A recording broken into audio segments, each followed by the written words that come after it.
Bonjour à tous. Alors aujourd'hui, j'avais envie de vous parler de la joie. Et souvent, et peut-être en ce moment plus qu'à d'autres, on n'en parle pas ou très peu. Et je pense quelque part que c'est quelque chose qui nous manque énormément et qu'on oublie peut-être de cultiver ou de laisser émerger à nouveau. Parce que ça pourrait presque être comme un travail, quelque chose qu'on doit faire. Alors, je voulais parler de la notion de contrainte avant d'engager là, sur la notion de joie. En fait, la contrainte, c'est une sorte de cloche qui peut y avoir sur nous, une cloche de contrainte qui est à géométrie variable hein, en fonction de ce qui nous arrive, en fonction de notre état d'esprit, en fonction des événements de la vie. Eh ben, elle nous contraint un peu plus ou un peu moins. Donc voilà, elle est fluctuante, cette notion de contrainte. Nos contraintes sont fluctuantes, elles changent au fil du temps.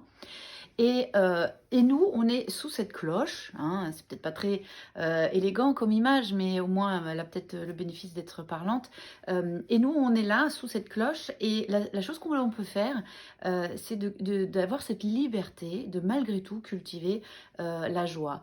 D'ailleurs, j'écoutais Frédéric Lenoir qui disait à un moment donné dans une interview que il était surpris de voir à quel point les gens cultivaient davantage la joie dans les pays où régnait beaucoup plus de pauvreté, beaucoup plus de problématiques liées à l'économie, à la politique ou à d'autres problèmes, hein.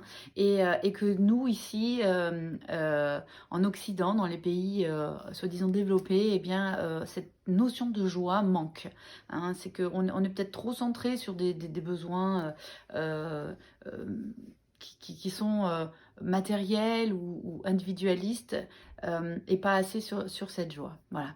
Donc ça c'est une première chose. Ensuite, une deuxième chose que je voudrais mettre à jour ou révéler ou dépoussiérer, c'est que la joie, ça serait comme quelque chose qui est déjà là. Les enfants, à la base, on pourrait dire, ne manquent pas de joie. Ils sont dans une forme de joie naturelle, non calculée. Et on pourrait donner l'image du soleil. Le soleil, enfin, dans notre fort intérieur, la joie serait comme un soleil qui de temps en temps est caché par les nuages. Alors les nuages, c'est les événements qui nous arrivent, c'est la tristesse, c'est la colère, etc. Et en fait, le soleil est caché, bien qu'il soit toujours présent. Donc on pourrait se dire, comme ça, c'est une sorte de postulat de base, la joie, quoi qu'il arrive, est en nous, elle est simplement quelquefois cachée. Par justement tous ces sentiments, tout ce gloubi-boulga de problématiques qui peut nous contraindre. Alors, un autre postulat, c'est écrit pas en préface, mais c'est un petit mot qui a écrit dans le plaidoyer pour le bonheur de Mathieu Ricard, où c'est écrit en substance, hein, je vous le dis pas comme de façon, voilà, je le connais pas par cœur, mais en substance, c'est écrit la joie ou le bonheur, c'est pas quelque chose qu'on nous donne, c'est pas quelque chose qu'on nous enlève, c'est quelque chose qui est là et qu'on cultive. Et justement, là, je veux faire un pont vers la culture de la joie. Et la métaphore qui me vient, c'est que de prendre l'idée du potager, donc quand on souhaite avoir des légumes, des salades, des tomates, des fraises, qu'est-ce qu'on fait? On choisit un terrain. Le terrain, bon, globalement, il est là, hein, puisqu'on vit sur la planète Terre, le terrain est disponible, le terrain est là. On le prépare et ensuite on va semer, planter ce qu'on souhaite donc ensuite récolter. Et bien avec la joie, c'est un petit peu la même chose. On peut vraiment faire un très beau comparatif entre la joie que je peux cultiver, le jardin que je peux cultiver. Donc qu'est-ce qui se passe quand vous voulez récolter des fruits et des légumes? Eh bien vous avez donc votre terrain, vous plantez, vous arrosez, vous attendez. Vous attendez de récolter vos fraises la semaine prochaine, le mois prochain, vos salades et tutti quanti. Et c'est là qu'on fait erreur. En fait, le bonheur, la joie, c'est pas quelque chose qui va arriver tout seul. C'est pas comme une croissance basique. Non, c'est quelque chose qu'il faut entretenir. Donc quand vous avez un potager et vous en avez peut-être déjà eu un, ou ne serait-ce qu'une jardinière, vous avez planté des géraniums, qu'est-ce que vous faites? Vous vous en occupez pour pouvoir obtenir le résultat que vous attendez. Donc vous allez effectivement arroser, vous allez enlever les gourmands, vous allez veiller à ce que les limaces et les fourmis ne viennent pas saccager votre récolte. En fonction de là où vous vous trouvez climatiquement, eh bien vous allez peut-être mettre davantage sous abri ou moins, etc. En fait, la vie nous montre comment cultiver notre joie. Qu'est-ce qui fait que je mets peut-être la notion de joie en danger parce que je suis dans un lieu qui a telle problématique, je suis dans une famille où il y a telle problématique, etc. Et donc petit à petit, on apprend, on comprend. Hein. Et c'est ça que j'aimerais juste dire aujourd'hui, c'est que le terrain est là. Le terrain de la joie existe pour chacun d'entre nous. Il n'y a pas de notion de je sais faire, je sais pas faire, j'ai la capacité, j'ai pas la capacité. C'est là pour tout le monde. Et voilà, voilà, ça c'est rassurant quelque part de se dire c'est là pour tout le monde et que eh ben, de temps en temps, effectivement, la mauvaise herbe s'invite. Et on peut aussi oublier de s'en occuper. C'est pour tout le monde pareil, on ne peut pas être à 100% dans la joie, 365 jours sur 365. On peut oublier, laisser de côté, être fatigué d'entretenir ce potager.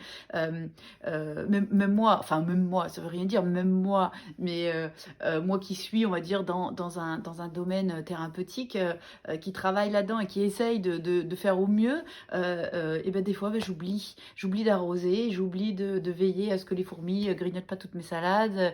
Des fois, il y a vraiment du lourd qui arrive et je suis moi-même dans une forme de perturbation. Et le truc, c'est de se dire, ah, on se pose. On se pose, on se dit, tiens, là, je me sens pas spécialement bien. Il y a quelque chose qui m'empêche d'être dans la joie. Et on regarde son terrain.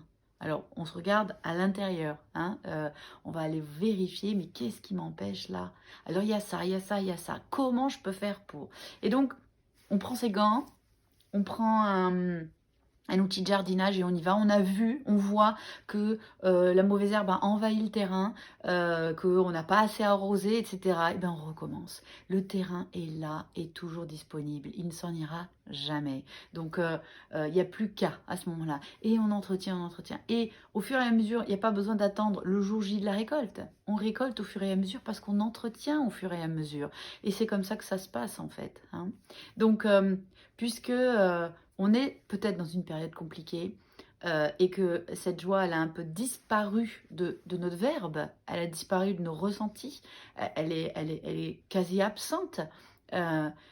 Ou en petite quantité, parce que bon, bah, on n'est pas tous logés à la même enseigne, mais qu'est-ce qui pourrait, là, se poser la question, hein, chacun, qu'est-ce qui empêche aujourd'hui ma joie et qu'est-ce que je peux mettre en place pour la cultiver? Et il y a plein de petites techniques, il y a plein de petites techniques. Ce qu'il y a à savoir, c'est que si mon soleil intérieur, fait disparaître les nuages qui l'empêchent de rayonner, eh ben, je rayonne.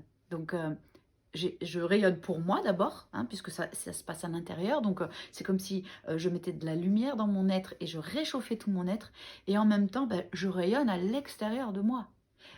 Donc là, on peut multiplier les sensations de joie et même chez l'autre. Si vous voyez quelqu'un triste, vous êtes triste, peut-être. Si vous voyez quelqu'un en colère, ça vous rappelle à des choses de colère aussi.